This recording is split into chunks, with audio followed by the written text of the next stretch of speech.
बिस्मिल्लाहिर्रहमानिर्रहीम। अस्सलाम वालेकुम नाज़रीन, मैं हूं आपका होस्ट अहमद फवाद। अहम खबरों के साथ आज की व्लॉग में आपकी खिदमत में हाजिर हुआ हूं। सबसे पहली बड़ी ब्रेकिंग न्यूज़ तो ये है कि इमरान खान साहब की रिहाई का सुनहरी मौका, बल्कि आप यूँ कहें कि सुनहरी तरीन मौका इस वक्त पाकिस्तान तहरीक इंसाफ के हाथ लग चुका है। अगर ये ज़रा सी भी शर्म कर लेना और अलीमा खान साहिबा के साथ खड़े हो जाएं तो इमरान खान साहब की रिहाई हो सकती है। कैसे, क्यों मैं सुनहरी मौका करार दे रहा हूँ, अहम तरीन तफसीलात आपके साथ में शेयर करूँगा। दूसरी इंपॉर्टेंट खबर यह है कि माजी की तरह एक मरतबा फिर से नवाज़ शरीफ अपने जो सींग है ना वो फंसा बैठे हैं। और माजी में जब भी नवाज़ शरीफ ने अपने सींग फंसाए हैं ना मुक़तदरा के साथ, उन्हें घर जाना पड़ा है। और अब भी आप पिछले 2-3 हफ्तों से देख रहे होंगे नून लीग के अगेंस्ट एक बयानिया डेवलप हो रहा है। नून लीग पर तनकीद भी हो रही है, नून लीग के अगेंस्ट मीडिया में कवरेज भी हो रही है। तो ये चीज़ें ऐसे ही नहीं हुई। नवाज़ शरीफ ने क्या सींग फंसाए हैं, नून लीग क्या साजिश कर रही है एस्टेब्लिशमेंट के साथ, इस पर कुछ इंपॉर्टेंट डिटेल्स हैं, वो भी आपके साथ में शेयर करूंगा। और साथ साथ आपको जी आलमी सतह से भी एक खबर देनी है कि अमेरिका और ईरान का जो मामला है वो इस हद तक बिगड़ चुका है ना कि एक मरतबा फिर से बड़े बहरान के लिए पूरी दुनिया तैयार हो जाए। मशरिक़ वस्ता में तो आएगा ही आएगा, लेकिन पूरी दुनिया भी तैयार हो जाए और पाकिस्तान में भी आप तैयार हो जाएं। इस मरतबा पेट्रोलियम मसनूआत की जो कीमतें हैं ना वो आप देखेंगे कि 500 से भी ऊपर जाएंगी। ट्रंप ने आबनाए हरमूज़ पर कब्ज़े का ऐलान कर दिया है और 20% टैक्स लगाने का भी ऐलान कर दिया है। आबनाए हरमूज़ पर एक तरफ तो ईरान का कंट्रोल है और दूसरी तरफ अमेरिका ने नाकाबंदी की हुई है। तो अमेरिका ये कहता है, ट्रंप ने ये ऐलान किया कि जो उस नाकाबंदी से गुजरेगा ना वो अब 20% टैक्स देगा। तो ईरान ने कितना टैक्स लगाया था? ईरान ने कहा था जी कि 1 बैरल के बदले $1 आप हमें पे करेंगे। तो ट्रंप कहता है जी कि 20% दूंगा। तो अब वो लोग आए सामने जो ईरान के 1 बैरल के बदले $1 के ऊपर बड़ी तनकीद कर रहे थे और बड़े ढोल पीट रहे थे। अब अमेरिका ने 20% टैक्स लगा दिया, ट्रंप ने 20% टैक्स लगा दिया है। अब इसके ऊपर आप क्या कहेंगे? बहरहाल जी इस पर भी कुछ इंपॉर्टेंट डिटेल्स हैं, वो भी आपके साथ में शेयर करूंगा। बल्कि आज की व्लॉग का आगाज़ मैं यहीं से ही करता हूँ। खबर यह है कि अमरीकी सदर ट्रंप ने आबनाए हरमूज़ की दोबारा नाकाबंदी का ऐलान कर दिया है। अमरीकी सदर ने आबनाए हरमूज़ की दोबारा नाकाबंदी का ऐलान कर दिया। मीडिया से गुफ्तगू में ट्रंप ने कहा कि अमरीका को आबनाए हरमूज़ के मुहाफिज के नाम से जाना जाएगा। आबनाए हरमूज़ से गुजरने वाले तमाम कार्गो पर 20% टैक्स की शरह से फ़ीस लेंगे। अमरीकी सदर ने कहा कि आबनाए हरमूज़ खुली है और मुस्तकबिल में भी खुली रहेगी। नाकाबंदी सिर्फ ईरानी बहरी जहाज़ों और इनके ग्राहकों को रोकेगी। ईरान के अलावा दीगर मुल्कों को आबनाए हरमूज़ आज़ादाना इस्तेमाल की मुकम्मल इजाज़त होगी। आबनाए हरमूज़ की नाकाबंदी और नए तरीक़ाकार का अमल फौरी शुरू किया जाएगा। एक तो 20% ये टैक्स लेगा, दूसरे नंबर पर ये कहता है ईरान और उसके जो ग्राहक हैं उनके ऊपर पाबंदी होगी, बाकी किसी के ऊपर पाबंदी नहीं होगी, वो अपने जहाज़ गुजार सकता है। और वो कहता है, ख़ुद को मुहाफिज कहता है जी आबनाए हरमूज़ का। भाई किस चीज़ का मुहाफिज? एक तो आपने MOU जो है उसकी खिलाफ वर्जी की, नहीं तो उससे पहले जब MOU हुआ था तो आबनाए हरमूज़ खुल चुका हुआ था, ईरान ने जो है वो इजाज़त दी हुई थी, तमाम जहाज़ गुजर पा रहे थे। लेकिन आप आते हैं नाकाबंदी का ऐलान करते हैं और 20% इसको जगह टैक्स जो है वो आप कह सकते हैं 20% टैक्स लगाते हैं और कहते हैं जी कि ईरान के ग्राहकों को रोकेंगे, बाकी तमाम जो है वो जा सकते हैं। भाई बाकी तमाम कैसे जाएंगे? दूसरी तरफ से अगर ईरान आबनाए हरमूज़ को बंद कर देता है तो कौन से जहाज़ जो हैं वहाँ से गुजर पाएंगे? और फिर अगर आप ईरान के ग्राहकों को रोकेंगे तो ईरान का सबसे बड़ा ग्राहक कौन है? चीन है।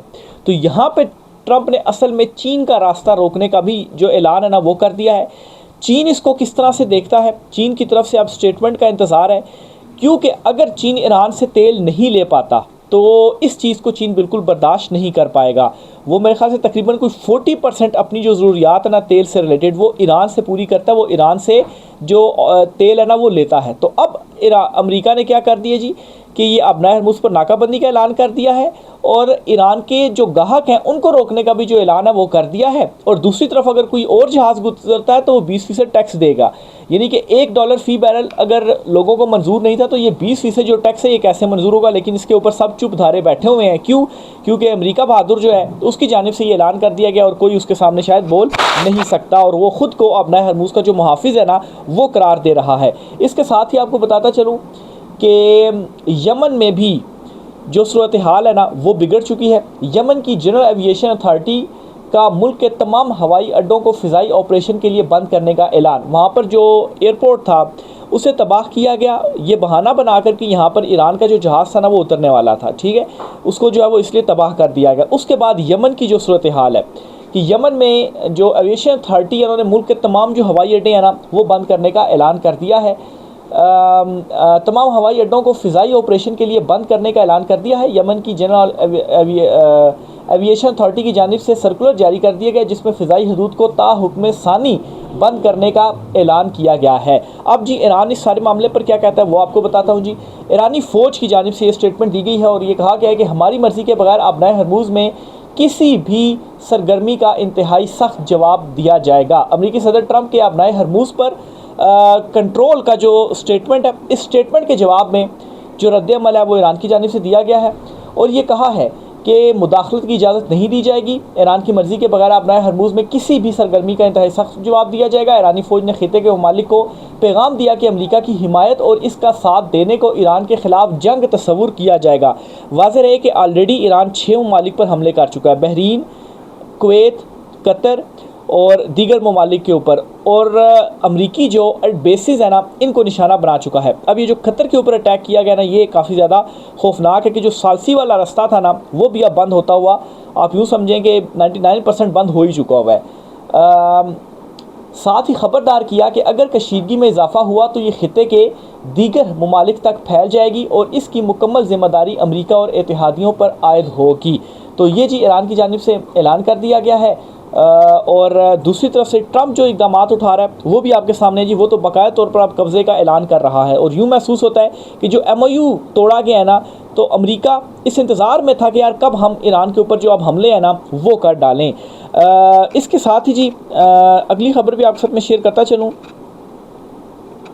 इमरान खान साहब के हवाले से कि कैसे एक गोल्डन चांस है अब इमरान खान साहब को रिहा करवाने के लिए। देखिए एक बात वाज़े करता चलूँ, इमरान खान साहब को ताकत की बुनियाद पर अंदर इस वक्त रखा गया है, ये सबको मालूम है, कोई ढकी चुकी बात नहीं है। बाकी अदालती फ़ैसले और वो उन चीज़ों को ज़रा आप साइड पर रखें। खान साहब को ताकत की बुनियाद पर जी हमारे पास डंडा है, हमारे पास ताकत है, खान साहब डील नहीं करते, खान साहब नहीं मानते तो अंदर ही बैठें। इस वक्त सूरत हाल जो बन गई है ना वो ये है कि ताकत का जो ज़ोर है ना वो कम होता जा रहा है। ताकत का ज़ोर कैसे कम होता जा रहा है? एक तो आलमी हालात उस तरह से साजगार नहीं रहे। आप देख लें ट्रंप जो है वो मुकम्मल तौर पर अब ईरान में जो तबाही है वो फैलाने जा रहा है और इस तबाही के नतीजे में क्या होगा, आबनाए हरमुज़ जो कि ऑलरेडी बंद हो चुका है, ख़ित्ते में जो महंगाई का सैलाब आएगा, पाकिस्तान में जो पेट्रोलियम मसनूआत की कीमतों में इजाफा होगा और उन कीमतों के साथ जो मईशत का बेड़ा गर्क होगा, ऑलरेडी बेड़ा गर्क हुआ है लेकिन मज़ीद तबाही होगी और लोग जिन्हें रोज़गार नहीं मिल रहा उनको खाने के लाले पड़ सकते हैं। ज़ाहिर बात है पेट्रोल जब नहीं मिलेगा तो बाकी ट्रांसपोर्टेशन जो है वो कहाँ से होगी। नंबर 1 तो ये, यानी कि माशी सूरत हाल इस वक्त हाथ से निकल चुकी हुई है, नंबर 1 ये। दूसरे नंबर पर मौलाना फजल रहमान की जो तकरीर है ना वो बड़ी मानी खेज़ है। मौलाना फजल रहमान जो हैं वो तो नहीं बोलते हैं, कितने मतलब खामोश रहे, खान साहब को जेल में भी रखा गया, कोई उनके सर पे जून तो नहीं देखती है, कोई उनको आप इनकलाबी सियासतदान ना समझे, वो भी अपने मफादात को देखते हैं। वो अचानक से क्यों मुतहरिक जो है वो होते हैं और उनके अंदर कहाँ से जो हिम्मत है ना वो आती है, ये बहुत बड़ा सवालिया निशान है। फिर इसके अलावा जी शरीफों के हवाले से इंकशाफ आया जी कि वो एक मरतबा फिर से साजिश में सरगर्म हैं, सऊदीया के साथ ताल्लुकात बिगाड़े इस्टेब्लिशमेंट के ताकि उनको दबाया जा सके। बल्कि इस पर मैं आपको एक ट्वीट भी शेयर करना चाहता हूँ कि माजी में नवाज़ शरीफ क्या कुछ कर चुके हैं और कैसे जर्नलों के साथ जो है वो पहले उन्हीं की मदद से इक़्तिदार में आते हैं और फिर उन्हीं वही जो जर्नल हैं वो फिर नवाज़ शरीफ को उतारते हैं और ये पूरी हिस्ट्री है बार बार रिपीट होती रही। ये असदुल्ला खान साहब है, सीनियर साफ़ी, उन्होंने ट्वीट किया, वो लिखते हैं कि कभी धूप कभी छाँव, नवाज़ शरीफ साहब की पूरी सियासत में एक पैटर्न दिखाई देता है। पहली दफ़ा जनरल जिलानी और फ़ौज की मदद से वज़ीर आला बने, फिर मिर्ज़ा असलम बे के ज़माने में IJI बनी तो वज़ीर आज़म बना दिए गए, फिर इनकलाबी हुए, फ़ौज से लड़ के निकल गए मगर फिर फ़ौज की मदद से ही वापस आ गए, फिर इनकलाबी हुए तो मुशर्रफ से भिड़ गए मगर फिर मुशर्रफ से ही डील करके वापस आए, फिर इनकलाबी हुए, जनरल बाजवा से लड़ गए, निकाल दिए गए मगर इसी जनरल बाजवा से सासबास करके फिर PDM की हुकूमत बनवा ली, फिर सासबास करके 2024 के इलेक्शन में हुकूमत बनवा ली, सुना है आजकल फिर नाराज़ हैं। यानी कि सांप जिसकी फितरत होती है ना डसना, जो कि नवाज़ शरीफ माजी में भी देखते रहे।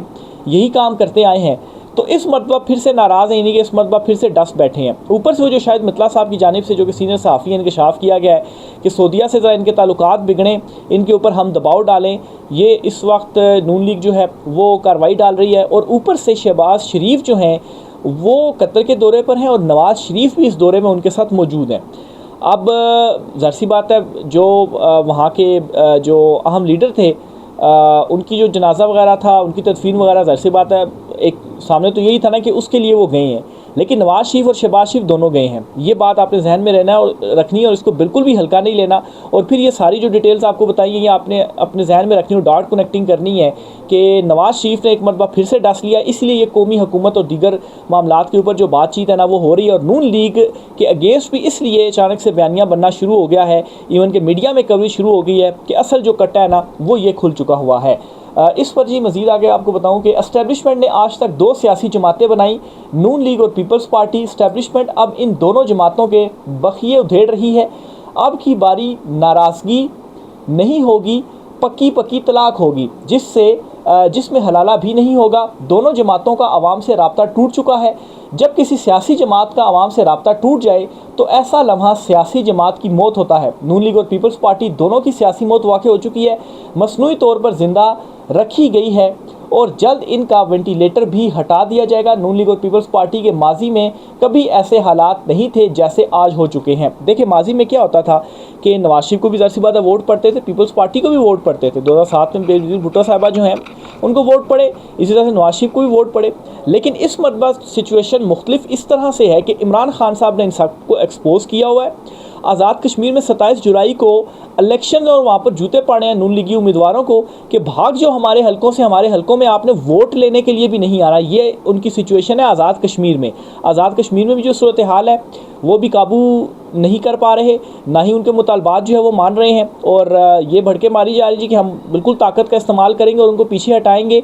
अवामी एक्शन कमेटी जिसे कालादम करार दिया गया, उनका एहतजाज चल रहा है 15 जुलाई को, यानी कि आज 13 है, परसों उन्होंने लॉन्ग मार्च की कॉल दी हुई है जो कि मुजफ्फराबाद भी जाएगी। और इस सूरत हाल में आप बताएं कि जो इलेक्शन है ना वो फिर वहाँ पर कैसे मुमकिन होंगे। PTI ने ऑलरेडी उसका जो बाइकआउट है ना इंतखाबात का वो किया हुआ है।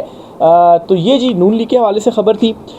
इसके साथ ही आगे चलते हुए 2 चीज़ें और भी हैं, वो भी मैं आपसे शेयर करना चाहता हूँ जी। और ख़बर है साबिक चीफ जस्टिस काजी फ़ाइज़ ईसा साहब जो हैं उनके हवाले से। काजी फ़ाइज़ ईसा जो हैं वो दुनिया में ही इबरत का निशान बन गए हैं। पहले जब वो चीफ जस्टिस बने तो उन्हें बड़ा इनकलाबी गर्दाना जाता था, बहुत सारे जो सहाफ़ी थे उनके पीछे पीछे भी घूमते थे। और काजी साहब भी उनको आर्टिकल 19 के जो एक मग वगैरह थे या क्या चीज़ थी, बड़े तोहफे भी दिया करते थे। लेकिन फिर उसके बाद वही सहाफ़ी हैं जो कि आज काजी फ़ाइज़ ईसा जो हैं उनके ऊपर जो तनकीद है ना वो कर रहे हैं। अब नाज़रीन एक और आज फ़ैसला आया है वफाकी आईनी अदालत की जानिब से। और आप नाज़रीन को याद होगा कि साबिक चीफ जस्टिस काजी फ़ाइज़ ईसा जो हैं उन्होंने मोनाल के अगेंस्ट फ़ैसला दिया था, जिसके बायस क्या हुआ था, मोनाल को गिरा दिया गया था। मोनाल जो रेस्टोरेंट है मारगला की पहाड़ियों के ऊपर जो रेस्टोरेंट है, जो वहाँ जिन्होंने वहाँ का विज़िट किया उनको मालूम है, नहीं तो मोनाल का वैसे ही काफ़ी ज़्यादा जो है वो नाम मशहूर था। तो इस फैसले को जी कलअदम करार दिया गया है, यानी कि इसको गलत करार दे दिया गया है। अब यहाँ पर सवाल ये है कि एक पहले भी चीफ जस्टिस थे गुलजार अहमद साहब, वो जो कराची की एक बिल्डिंग का मामला था जिसे गैर कानूनी करार देके जो है वो गिरवा दिया गया। लोगों ने अपनी सारी ज़िंदगी की जो जमा पूंजी थी वो इकट्ठी करके वहाँ पर एक फ़्लैट ले लिया था। तो अब वो तो गरीब लोग थे, अब उस बिल्डिंग को किसने अप्रूवल दे दी और उस बिल्डिंग को गिरा दिया गया। लेकिन जिन्होंने अप्रूवल दी और वो जो बाकी किरदार थे उनका क्या बना, जो नुकसान है वो किसका हुआ, वो तो अवाम का हुआ। जो लूटने वाले थे वो लूट कर तो चले गए। दूसरी तरफ काजी साहब जो हैं उन्होंने ये फ़ैसला दे दिया था और अब इस फैसले को कलअदम करार दिया गया है। तो फिर जो मोनाल जो रेस्टोरेंट था जिसको गिराया गया, तो वो जो सारा नुकसान है वो कौन देगा। जो वहाँ पर दर्जनों या सैकड़ों जितने भी एम्प्लॉइज़ थे वहाँ पर सारे बेरोज़गार हुए, उसका कौन रिस्पॉन्सिबल है। फ़ैसला आपके सामने रखता हूँ। वफाकी आईनी अदालत ने पीर सुहावा मोनाल रेस्टोरेंट गिराने का फैसला कलअदम करार दे दिया है। अदालत ने CDA और मेट्रोपॉलिटन सिटी की अपीलें मंजूर करते हुए हुक्म इम्तना भी ख़त्म कर दिया। आईनी अदालत ने कहा कि मलकियत का फ़ैसला ट्रायल कोर्ट अदालती ऑब्जर्वेशन से मुतासिर हुए बगैर करें, जबकि इंतज़ामी मामलात का फ़ैसला रेगुलेटरी बॉडीज़ करेंगी। यानी कि काजी फ़ाइज़ ईसा पर वफाकी आईनी अदालत ने एक चार्जशीट भी लगा दी है कि भाई आप मुतासिर हुए बगैर फ़ैसले करें। ये चार्जशीट लगाई है, लेकिन यह है कि कोई एक्शन भी होगा। जज ने अगर गलत फैसला दे दिया तो भाई वो कैसे ऐसे अपनी पावर्स का जो यूज़ है वो कर सकते हैं। वफाकी अदालत ने ट्रायल कोर्ट्स को जल्द अज जल्द केसेस के फैसलों की हिदायत भी कर दी। दौरान समाज जस्टिस हसन अजहर रिजवी ने कहा कि सुप्रीम कोर्ट के फैसले में बहुत से नुकात को मद्देनज़र नहीं रखा गया। केस दायर करने या नज़रसानी दायर करने पर भी अदालत ने गुस्सा किया। हमने जज्बाती फैसला नहीं करना। ये वफाकी आईनी अदालत है जो कि गुस्सा कर रही है फैसले पर, इनडायरेक्टली काजी फाइज ईसा जो है उनके ऊपर। वकील हसन बू ने कहा कि अदालत ने केस को बहुत अच्छा पढ़ा है, जिस पर जस्टिस हसन अजहर रिजवी ने कहा कि अदालत में हमारी तारीफ़ें ना करें, जो समाअत हुई है वही हुक्म देंगे। जस्टिस हसन अजहर रिजवी ने कहा कि अलिफ लैला की कहानी फैसले में नहीं लिखेंगे। फैसला पढ़ा तो अंदाज़ा हुआ बहुत कुछ अदालती कार्रवाई से बाहर का लिखा गया। बाद में वफाकी अदालत ने पीर साहब मुनार रेस्टोरेंट गिराने का फैसला कालादम जो है वो करार दे दिया। लेकिन अब जो होना था वो तो हो गया। अब वो सारा नुकसान है, वो जो सारा वक्त आया, वो जो लोग बेरोज़गार हुए, उसका रिस्पॉन्सिबल कौन है? असल जो सवाल है ना वो यहाँ पर ये है। तो बहरहाल जी ये फैसला दे दिया गया है। काजी फाइज ईसा जो हैं वो इबरत का निशान तो बन रहे हैं, इसी दुनिया में बन रहे हैं। जो उनके फैसले हैं उन्हीं को गलत करार दिया जा रहा है, उनको कालादम जो है वो करार दिया जा रहा है। लेकिन बात ये है कि अब मतलब है जिसका नुकसान हो गया वो कौन पूरा करेगा। तो बहरहाल जी अब तक कुछ आम तीन तफसीलात थी। मज़ीद वाले से जो भी चीज़ें होती हैं आप साथ शेयर करते रहेंगे। राय का इज़हार कीजिएगा। आज की व्लॉग से इतना ही, इजाज़त दीजिए। अल्लाह हाफ़िज़।